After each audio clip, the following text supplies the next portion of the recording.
I'm Emma, a medical doctor and the survival of domestic violence. I am also a mother of two.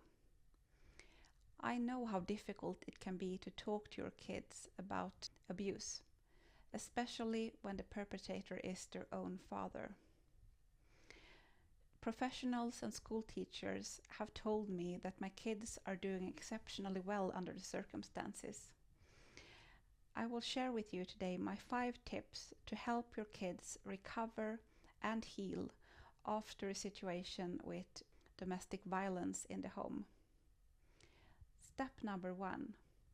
Take care of yourself. You may not realize how important your well-being is for your kids. It's okay for you to be sad and to grieve and to be tired, as long as you don't put the responsibility for making you feel better on the kids.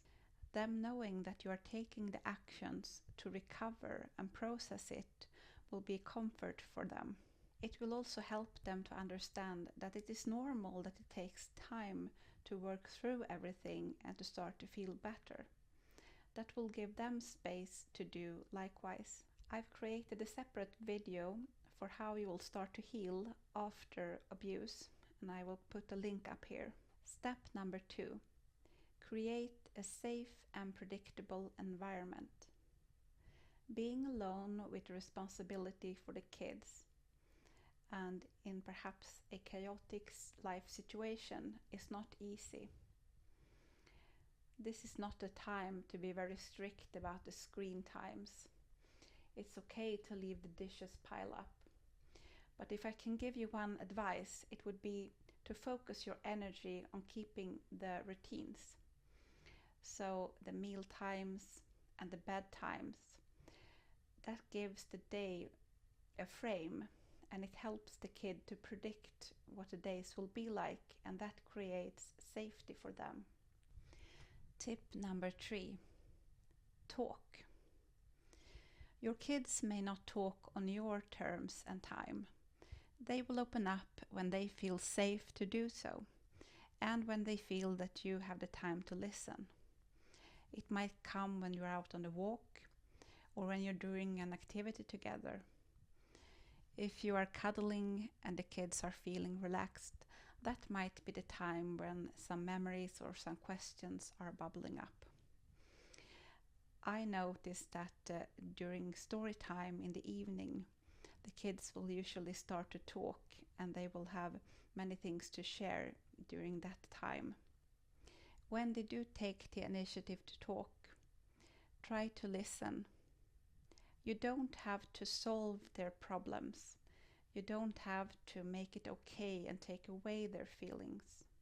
Instead, help them to express what they are wondering and thinking about, their feelings and thought about that situation. Ask them more questions. Listen and be interested in what they are feeling. Validate them.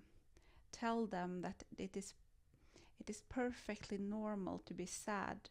It is perfectly normal to cry or be angry. And you can even have conflicting feelings at the same time.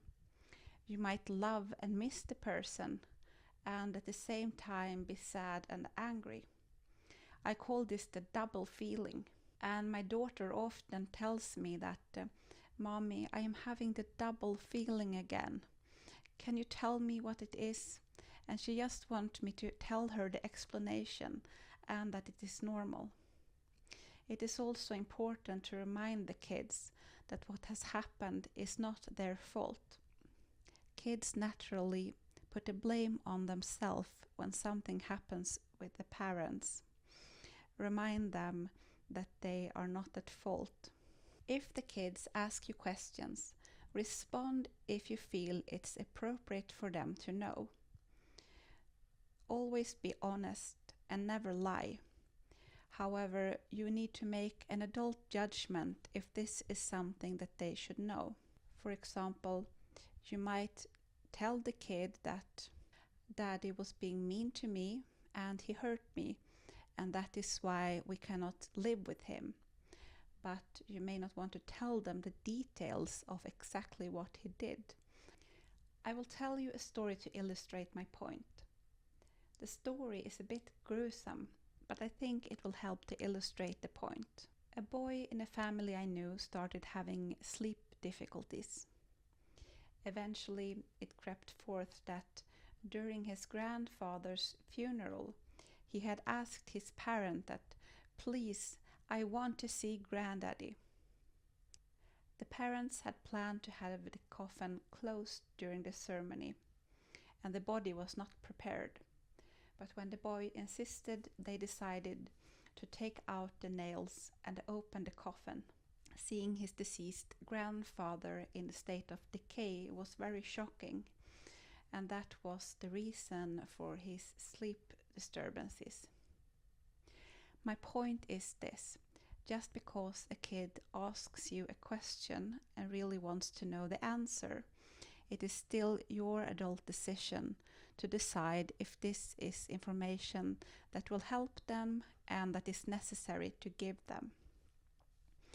Another important point is to remember that the kid should never be put in a position where they feel that they need to handle your feelings. So you should not vent about your feelings and the situation and your worries to your kids. It is not wrong to show the kids that you are also going through a process, but you need to show them clearly that you are taking care of it and that they don't need to worry and that they are not at fault and they are not the ones that need to fix the situation.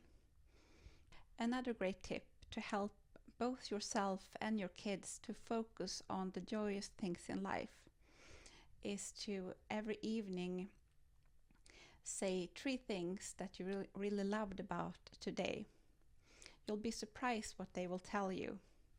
You might think that the best thing today was to go to the swimming pool, but a kid may say that the best time was when the cat jumped into my lap and purred.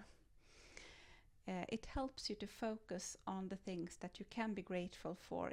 Now to point number 4. It's my favorite. Read. If you have not tried this before, it is really helpful to read a story to your kids.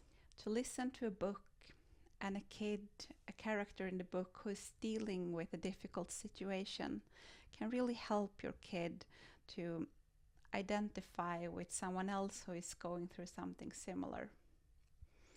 If your kids are a bit younger, I can really recommend this book. It is written by Gro Dale, a Norwegian writer, and it has really beautiful illustrations and a poetic language. It is telling the story about a young boy whose father is abusing his mother. And it describes how when the father is in a good mood, then everything is so great and the boy is feeling happy. But then the mood is shifting and becoming tense, and he is really trying not to do anything wrong to set off his father. And it is also describing the events when the boy is hiding in his room and he is hearing the parents scream downstairs and how afraid he is. The aim of this book is to help kids who has been in this situation to know that they are not alone and that other kids are also going through this. Harry Potter is also a great series. We've read it twice. It's about an orphan boy, and sometimes he's feeling lonely because he doesn't have the family that others have, and he has to deal with his relatives being mean to him, bullies in school, and other adventures. You can ask your local library to give you tips. The clinical psychologist George W. Burns writes about how he uses stories to help kids in his practice. So he will try to find a story that he can tell his young patient that can help them to identify with the character in the story and how they solve the situation and help the kid to come up with solutions for themselves. So for example, he writes about how he had a young patient a 7-year boy who still wet his bed at night and was really ashamed about that. And he then made up a story about another young boy who had a similar problem, and that he really tried everything. And eventually he just thought that, oh, I will just stand on my head while I sleep. And his young patient was really happy and laughed about it, and he felt good that another boy had a similar problem because he had been feeling so lonely. Tip number 5, time together. Studies have shown that if parent takes the time to play with their kids every day, then the conflict in their relationship decreases. You can play with your kids, or play a card game, or make some drawings together, or go for a walk. Just some activity that you do together. Perhaps it's that you take a little longer to cuddle in the morning or in the evening. That attention will make them flourish, and it will also open up the possibility that they may talk to you about the concern that they have, or just share in your love. Now, how will you know if it is not enough that you are attentive and listening to your kids? How will you know when it is time to reach out to a professional? It is depending on 3 factors. The first one, how much abuse have they witnessed or experienced? The individual kid. Some kid will really have a hard time processing mild events, while some kids are more resilient. The third point, how comfortable you yourself feel about talking with your kid and helping them to process. A kid that is feeling good, are eating well, sleeping well, playing, and doing well at school. If you are starting to see changes in your kid and suspect that they may not be doing well, then it could be time to seek out help. Book an appointment with a doctor and maybe with a psychologist. Seek out advice about your specific situation. As a mother, it is hard to know that your kids has been affected by domestic abuse. Don't blame yourself. You were not the one to abuse. We want to protect our kids from everything. We want them to have everything that they might need and everything that they wish for, and to not experience any hurt. That is not the condition of life.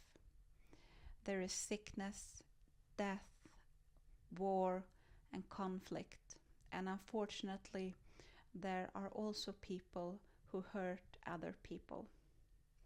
I am sorry that your kids had to experience this. If you start to implement these steps, you begin to heal both yourself and create an environment for your kids to start to recover. That is a huge step. For your kids to have a loving mother who wants to help them and who took the time to listen to this video to know how to do that better. That's an enormous thing. You are doing a great job. If you found this video helpful, I will put my playlist up here. I'm Emma, holding up a light over the bridge. Remember, there is always a way out and a way forward. Please be safe, take care, and have a great day.